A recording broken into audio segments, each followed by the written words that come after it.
Jadi home electric saver ini adalah alat sejenis kapasitor bank yang fungsinya adalah untuk menghilangkan pemborosan pada jaringan listrik di rumah kita. Sehingga karena pemborosannya hilang, penggunaan wattnya berkurang, maka berpengaruh pada putaran kWh meternya agak lebih pelan. Sehingga setiap bulan tagihan listrik di rumah itu akan turun 30% dari sebelumnya. Penggunaan alat penghemat listrik rumah ini cukup mudah.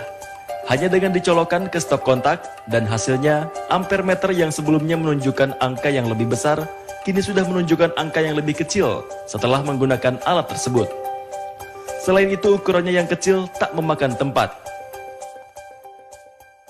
Penggunaannya praktis, tinggal dipasang di salah satu stop kontak di rumah, di-on-kan terus, sehingga kemudian konsumen semakin hari semakin banyak yang menggunakan. Wah, kalau gitu gimana nih kalau kita langsung praktekkan? Betul, Ibu. Kalau yang ini sendiri apa? Betul, jadi ini kan sebenarnya ibaratnya rumah kita ya Ibu ya. Nah rumah kita ya, kemudian rumah kita itu kan ada banyak peralatan ya, yang kita contohkan dengan lampu-lampu ini ya, lampu-lampu TL ini.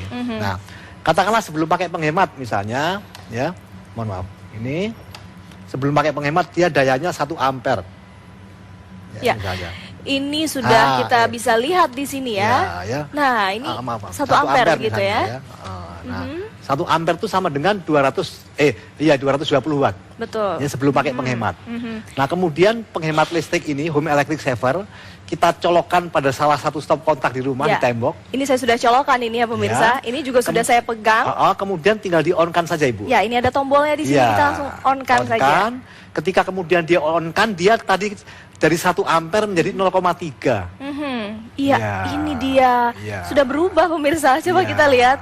Kalau tadi 1 ampere ya, sekarang sudah menjadi 0,3. Artinya penurunannya drastis juga. Tetapi kalau rupiahnya itu berkurangnya 30% Ibu. Baik. Jadi daya listriknya berkurang cukup banyak begitu ya. Tapi kalau untuk membayar listriknya ini kita bisa menghemat sebanyak 30%. Kalau misalnya Rp400.000 per bulan gitu. Jadi berapa nih Pak? Jadi berkurangnya 120.000. 120.000 bisa buat belanja nih buat ibu-ibu di rumah, kan lumayan ya. Yang lain. Oke, baik Pak Bambang. Ini tadi kita sudah berhasil memperagakan alat dan memang sudah terbukti ya bisa menurunkan daya listrik ini jauh dari yang sebelumnya, sebelum tanpa alat ini begitu. Tapi ada satu pertanyaan lagi nih terakhir untuk Pak Bambang. Kira-kira alat ini sebenarnya sudah ada resmi atau enggak sih Pak? Kan banyak orang pasti takut gitu. Apakah ini ilegal atau tidak? Itu yang sering dipertanyakan oleh konsumen ya. Ini alat ya, dasar hukumnya adalah SK Menteri PU ya tahun 78 tentang alat sejenis kapasitor bank. Jadi kalau di gedung-gedung, di pabrik-pabrik kan diwajibkan oleh PLN untuk menggunakan kapasitor bank. Maka ini adalah kapasitor bank tapi dalam skala yang masih mikro. Jadi dasar hukumnya, legalitasnya tadi SK Menteri PU tahun 78 tentang alat sejenis kapasitor bank. Baik, jadi tidak perlu khawatir, ini bukan barang ilegal seperti itu.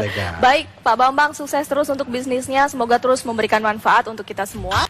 Ada bahayanya nggak sih Pak dengan alat ini di rumah untuk keamanan gitu? Kalau tadi saya sempat lihat ada Bapak dari pemadam kebakaran DKI menyampaikan bahwa kebakaran listrik itu lebih banyak disebabkan oleh overloading, kabel panas ya, karena dia kabelnya terbatas, dilewati oleh arus listrik yang begitu besar.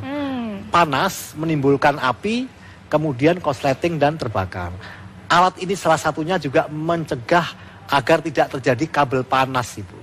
Jadi tidak hanya menghemat listrik, tapi mencegah kabel untuk tidak panas begitu ya. Artinya ini tidak bahaya untuk barang-barang elektronik yang ada di rumah, yang biasa digunakan di rumah-rumah seperti itu ya.